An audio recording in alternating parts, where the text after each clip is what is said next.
Day 37। সকালে ঘুম থেকে উঠেই আমার দিন শুরু হয়। প্রথমে চুলায় পানি বসাই, তারপর নিজের জায়গা গুছাই। হালকা গরম পানিতে অর্ধেক লেবু দিয়ে দিনটা শুরু করি। তারপর শুরু হয় পুরো দিনের খাবার প্রস্তুতি।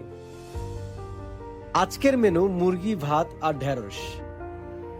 জিমে যাওয়ার আগে দ্রুত ওয়ার্কআউট হিসেবে একটা কলা আর দুটো সিদ্ধ ডিম খাই। যেহেতু জিমে যেতে এখনো 30 মিনিট বাকি, তাই এটা জিমের সময় আমাকে ভালো সাপোর্ট দিবে। 24 ঘন্টায় আমি 5টা মিল নেই, আর এই পুরো মিল প্ল্যানটা আমাকে তৈরি করে দিয়েছে আমার ট্রেনার সুমন ভাই। তিনি একজন দারুণ ট্রেনার আর মানুষ হিসেবেও অসাধারণ। আপনারা চাইলে তার সাথে অনলাইনে বা অফলাইনে ট্রেনিং নিতে পারেন। সব টিফিন রেডি করে ব্যাগে নিয়ে নেই, তারপরে জিমে যাওয়ার পালা। গত 1 বছর ধরে এখানেই আমার ট্রান্সফরমেশন হচ্ছে। আজ লেগ ডে, আর সত্যি বলতে এটাই আমার সবচেয়ে কঠিন দিন। লেগ ডে আসার আগে থেকেই জ্বর আসার ফিলিং তৈরি হয়।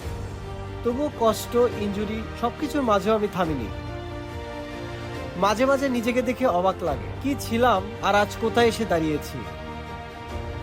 জার্নি এখনো শেষ না, যেতে হবে আরো অনেক দূর। Set consistent, stay strong. আল্লাহ হাফেজ।